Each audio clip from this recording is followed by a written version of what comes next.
You escaped one of the world's most brutal regimes. You risked your life for freedom. But does the danger really end when you cross the border? In April 2025, a North Korean assassin disguised as a defector was arrested just hours before executing his target, another defector living in South Korea. This is the story of ordinary people who recognized the signs of evil because they'd lived through it before, and how their vigilance saved a life. Join us in standing up for human rights.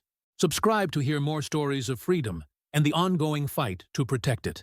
The housing complex where North Korean defectors lived erupted in chaos. At first, everyone thought it was just another drunken brawl. But it wasn't a fight. One man was beating another. The victim didn't fight back, just took the blows until he could barely stand. This wasn't some street scuffle you'd see anywhere in South Korea. The violence was methodical, controlled. It looked exactly like the interrogation techniques I'd only heard whispers about back in North Korea, the kind used by the State Security Department. What happened that night among the defectors? It was spring 2025, 4 years after I'd arrived in South Korea. Back then, I lived in a subsidized apartment complex, where defectors clustered together. After you complete resettlement training at Hanawan, the government facility for new arrivals, they often place you in these neighborhoods.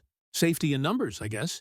Around 9 that evening, I walked to the convenience store for instant ramen. That's when I saw it, in the alley behind the apartments. A newly arrived defector was beating another man who reeked of alcohol.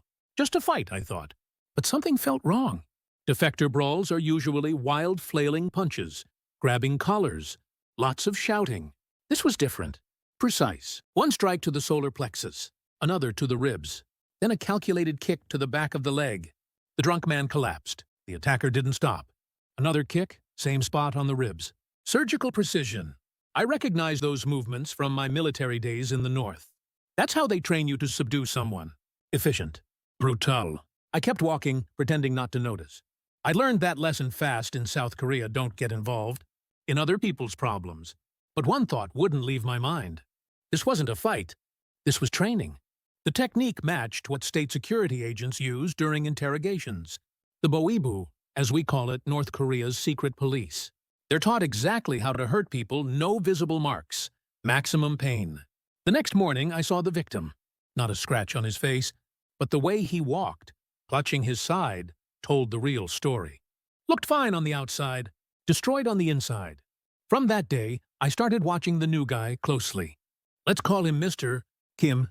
Mid-30s, said he'd defected 6 months ago. Finished Hanawan 3 months back. He kept a low profile in the complex. Polite. Made small talk. Looked like any other defector. Except he didn't. He was too comfortable. Defectors need at least a year to adjust. The accent, the mannerisms, everything feels foreign at first. But Kim seemed settled after just 3 months. Like he'd been here for years. Every night, that beating replayed in my mind. The precise movements, the unhesitating kicks, the victim's agonized groans. 3 days after the beating, I attended our monthly defector meetup. We gathered to share information, support each other. The victim, let's call him Mr. Park, showed up, still favoring his ribs. I asked if he was okay. He waved it off, said he'd just tripped while drunk. After the meeting, an older defector pulled me aside. Mr. Choi, maybe 60. He leaned close and whispered, "Do you know what Park did back in North Korea?" I didn't. Assumed he was just another regular defector. Choi told me Park had worked for the Boibu. Deep inside, something went wrong, and he risked his life to escape. A chill ran down my spine. When a Boibu agent flees south, it's a crisis for Pyongyang. He knows too much organizational structure, key personnel, operational methods. Choi continued. Park had given South Korean intelligence extensive debriefings. Information about ongoing operations, agents already in the South. That's when it hit me. The beating 3 days ago wasn't random. I couldn't sleep that night. If North Korea wanted Park dead, how would they do it?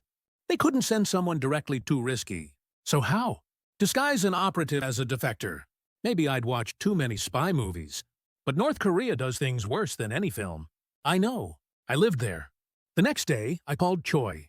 Did he know anything about the new guy, Kim? Choi thought for a moment. His defection route seemed strange. Most defectors cross the Yalu or Tumen River into China, then make their way south over months, sometimes years. But Kim arrived in South Korea just 2 months after defecting. That sealed it for me. Something was wrong. Defectors watch each other carefully.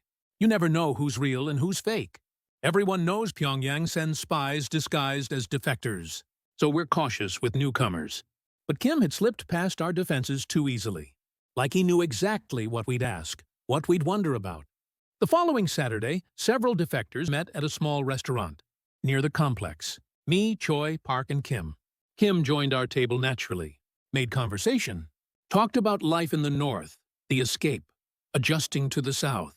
Just a typical defector gathering. But I kept watching. Who did Kim talk to most? Park. Always Park. Where are you from? When did you leave? What about your family? What do you do here in South Korea? Too many questions. Not curiosity verification. Park dodged most answers. Changed the subject. He sensed it too, I think. Something off about Kim. As we left, Kim clapped Park on the shoulder. Friendly gesture. Then said something that made my blood freeze. We should grab a drink sometime.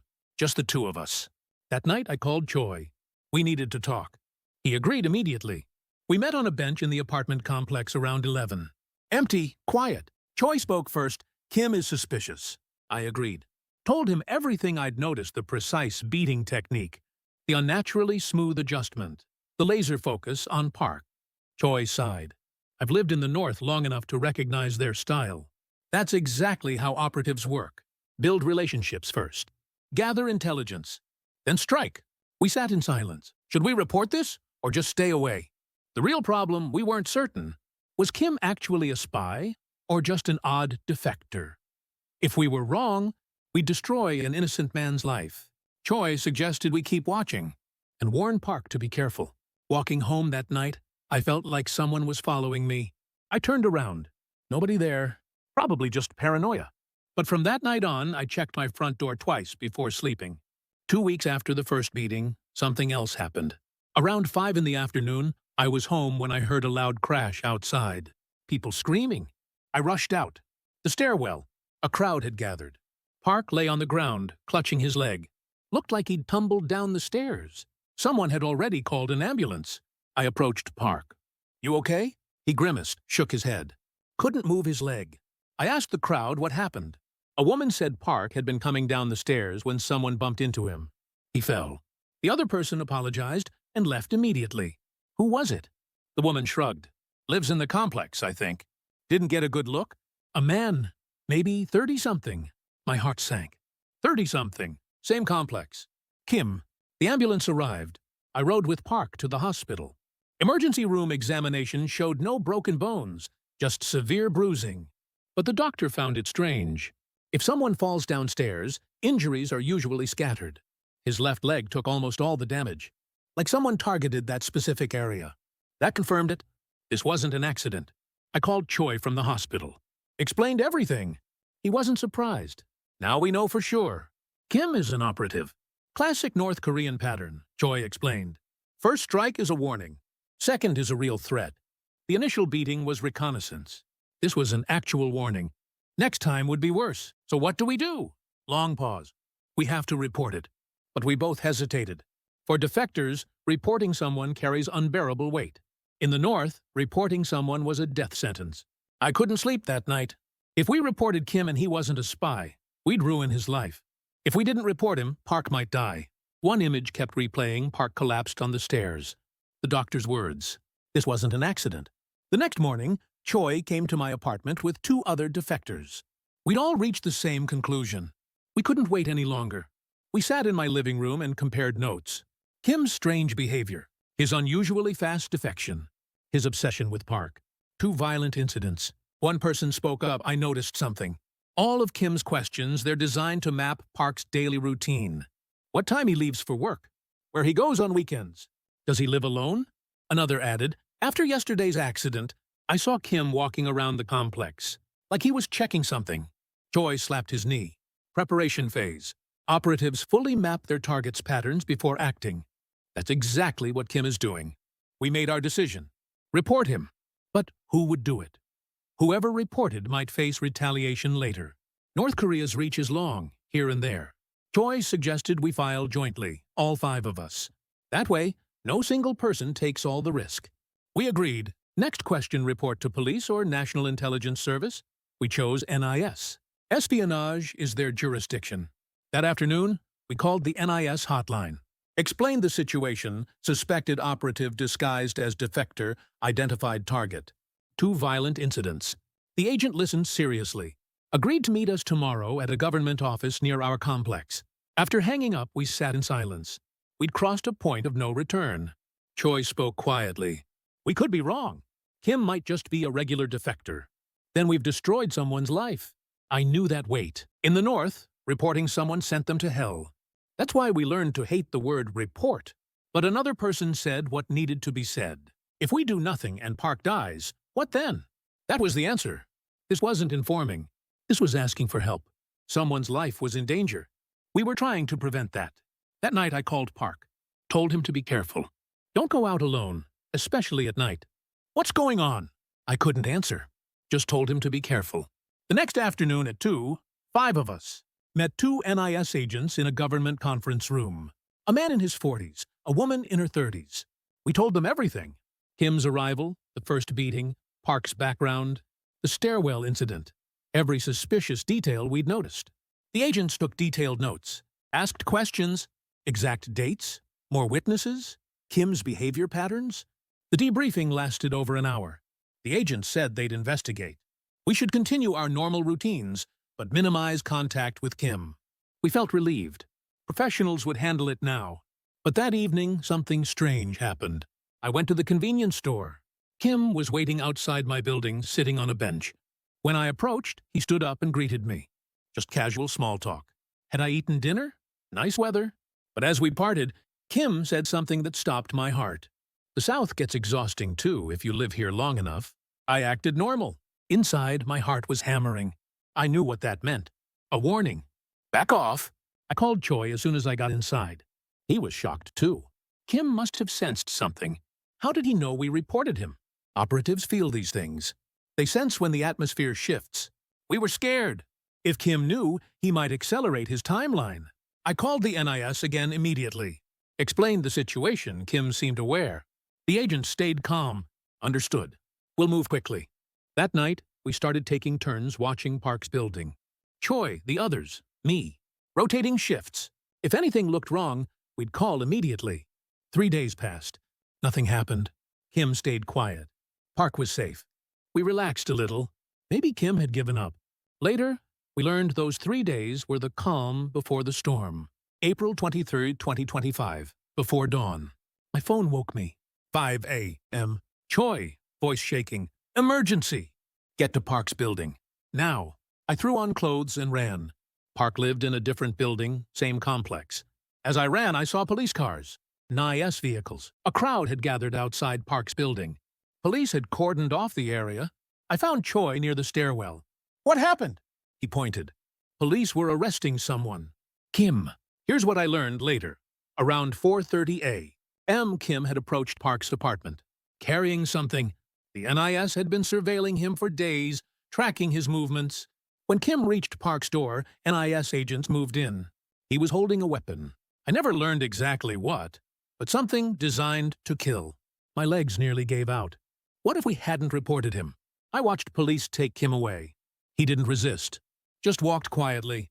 As they passed, he looked at us. Our eyes met. I'll never forget that look. Not anger, not resentment, just cold. The empty stare of an operative whose mission failed. Park didn't come outside.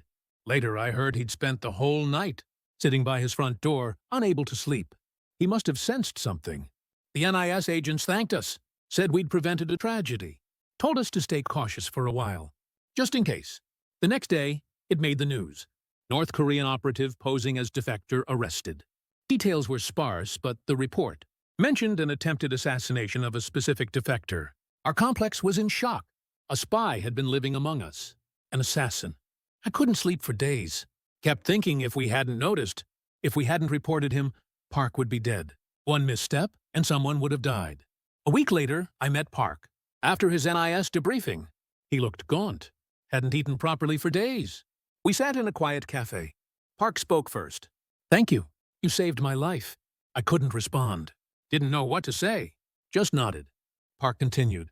He'd been targeted because of intelligence he provided about the North.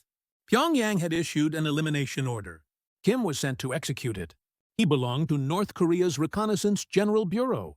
How did you know? How did you notice all those suspicious signs? Park smiled bitterly. I felt it too, from the moment Kim arrived. North Koreans recognize other North Koreans, especially those from the Boibu or Reconnaissance Bureau. Their movements are different. You can disguise your speech, but not your ingrained habits. That's when I understood. We'd identified Kim because we'd experienced North Korea. We knew the violence, the system, the people.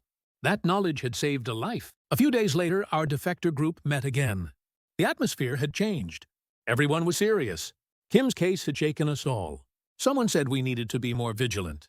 The North never gives up. They'll keep trying. Choi agreed. That's why we need each other. We have to watch out for one another. That day, I realized something. Living in South Korea as a defector isn't just about enjoying freedom. We're still connected to North Korea, whether we want to be or not. And the only ones who can truly protect us are ourselves. What did you think hearing this story? Did you assume spies only exist in movies? Or that defectors are just being paranoid? We know North Korea best. We lived there. We escaped from there. We know how they send people, how they disguise them, how they complete missions.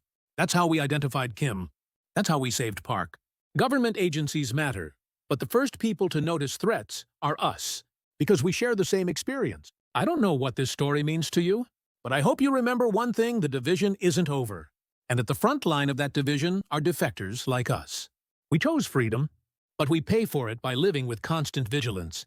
That's our fate, but we won't give up. This is our home. This is the land we must protect.